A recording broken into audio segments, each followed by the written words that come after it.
Hello, and welcome back.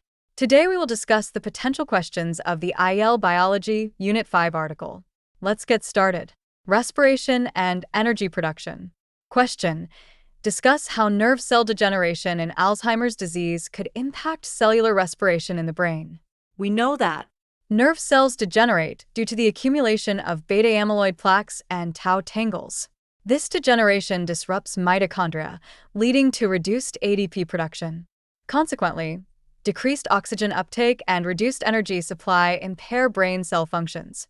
As a result, cognitive decline occurs because neurons cannot maintain normal activities. The next question asks how the plaque interferes with the energy production required for maintaining brain activity. The plaque results in reduced nerve impulse transmission, so the stimulation of the ventilation center in the medulla oblongata will be reduced as well. Therefore, respiration will be less, that is, less electron movement in the electron transport chain. ADP production is reduced now, right? This means the brain cells respire less with this reduced ADP, which also means reduced brain activity. Next question. Explain how high blood pressure in midlife can affect homeostasis and brain function, particularly in relation to Alzheimer's disease. High blood pressure damages small blood vessels in the brain such as arteries and capillaries. This damage reduces blood flow, hence reducing oxygen and nutrient delivery to brain cells. It leads to brain shrinkage and increased risks of cognitive decline and dementia due to homeostatic imbalance. Describe how changes in body weight, particularly midlife weight gain and later life weight loss, are related to maintaining internal homeostasis in the brain. Midlife weight gain is linked to hypertension, insulin resistance, and metabolic stress. These factors increase the risk of brain atrophy and cognitive impairment.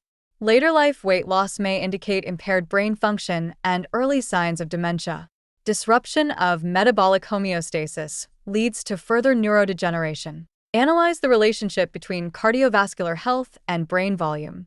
How do changes in cardiovascular health disrupt the internal environment of the brain in Alzheimer's disease? Poor cardiovascular health damages small brain blood vessels. Reduced blood supply results in brain atrophy and cognitive issues. Hypertension and diabetes heighten stroke risk and brain volume loss. Brain internal damage disrupts homeostasis and neuroplasticity. Describe how the accumulation of beta-amyloid plaques and tau tangles affects the coordination of neural signals in Alzheimer's disease. Amyloid plaques disrupt synaptic transmission between neurons. Tau tangles damage intracellular transport, impairing communication within neurons. Loss of coordination between brain regions responsible for memory and cognition leads to cognitive decline, memory loss, and reduced mental coordination. Explain the role of PET and MRI scans in detecting changes in brain coordination and structure in Alzheimer's patients. PET scans visualize amyloid plaque accumulation using tracers. MRI scans detect structural changes, such as brain atrophy. Both techniques allow for early detection of Alzheimer's disease. PET and MRI track the progression of neurodegeneration over time. How does cognitive decline in Alzheimer's disease relate to the nervous system's ability to coordinate voluntary actions and decision-making?